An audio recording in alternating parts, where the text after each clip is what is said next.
मंगल आजच्या परिपाठांतर्गत पुस्तक परिषद या अंतर्गत मी हा पुस्तक वाचला। या पुस्तकाचे नाव आहे गुरुजींवर प्रेम करणारी मुलं। याचे लेखक आहेत युवराज माने आणि याची किंमत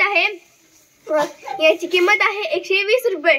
मित्रांनो, हा मी पुस्तक वाचला। या पुस्तकामध्ये गुरुजींवर प्रेम करणारी मुलं असतात आणि त्यामध्ये ते गुरुजी मुलांना आपल्या म्हणजे गुरुजी असे उपक्रम घेतात की मुलं त्यांवर आपल्या आईवडिलांसारखेच प्रेम करू लागतात। त्यामध्ये एक कथा लिहिली आहे की त्यामध्ये जेव्हा एका विद्यार्थी त्याचं नाव आहे ममता, तेव्हा आपण पहिल्या वर्गात खेळतो आणि तसंच या गुरुजींनी पण आपण जसे घरी खेळतो ना पहिल्या वर्गात, तसं शाळेला त्याचं घर बनवलं होतं या सरांनी। आणि जेव्हा एका विद्यार्थी खेळत म्हणाली, गुरुजी तू मला आवडला, तेव्हा त्या गुरुजीला किती आनंद झाला असेल या पुस्तकात ते मांडलं आहे। आणि त्याचबरोबर या लेखकांनी गुरुजी तू मला आवडला हा सुद्धा पुस्तक लिहिलं आहे। ते पण मी पुस्तक वाचला।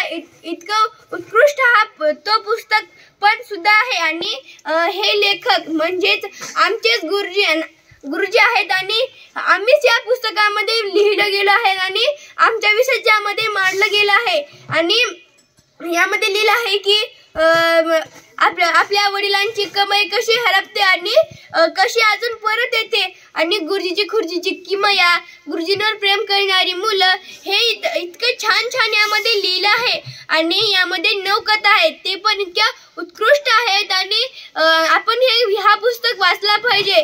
जेव्हा हे गुरुजी म्हणजे युवराज माने सर जेव्हा पहिल्यांदाच जिल्हा परिषद प्राथमिक शाळा पारडी या शाळेमध्ये येतात ना, तेव्हाच मुलं त्यांना गुंडा गुरुजी करून म्हणतात, हे यामध्ये नोंदवलं आहे। तेव्हा आपल्याला हसू येतं, पण त्यावेळेसचा तो प्रसंग वेगळाच होतो। त्यावेळेस त्या मुलांना त्या गुरुजीवर इतका राग येत असतो, कारण की त्यांचे पहिले छान गुरुजी ते गेलेले असतात, त्यामुळे त्या नवीन गुरुजीवर ते राग काढतात। पण गुरुजी इतके छान होते की ते त्या लेकरांना इतकं प्रेम दिलं आणि त्या लेकरांना समजून घेतलं ही किती मोठी बाब आहे। आणि या पुस्तकातून मला शिकायला भेटलं। हे पुस्तक तुम्ही घ्या, सिर्फ 120 रुपयाचं आहे हा पुस्तक आहे। तुम्ही घ्या, हे वाचा आणि तुम्हाला इतका आनंद होईल। आणि गुरुजींवर लेकरं कसे प्रेम करतात आणि गुरुजींना शाळेमध्ये काय घेतलं पाहिजे हे या पुस्तकामध्ये लिहिलं आहे। या पुस्तकाचं मुखपृष्ठ अतिशय सुंदर दिलं आहे। या पुस्तकाच्या मुखपृष्ठावर एक गुरुजी खाली बसून खुर्चीवर वाचत आहे आणि मुलं त्यांच्या आजूबाजूला घोळका बसला आहे आणि बोर्डवर मुले त्याच गुरुजींचे चित्र काढत आहे। तर गुरुजींना किती छान वाटत असेल की मुलं पण माझ्यावर प्रेम करतात। आणि मला पृष्ठावर दासू वैद्य सरांनी आपले या पुस्तकांविषयी मनोगत सुद्धा लिहिलं आहे। आणि या पुस्तकाचा प्रस्तावित आणि मनोगत इतकं सुंदर लिहिलं आहे, तुम्ही वाचा। फार छान हा पुस्तक लिहिलं आहे, तुम्ही वाचा आणि आनंद घ्या। धन्यवाद।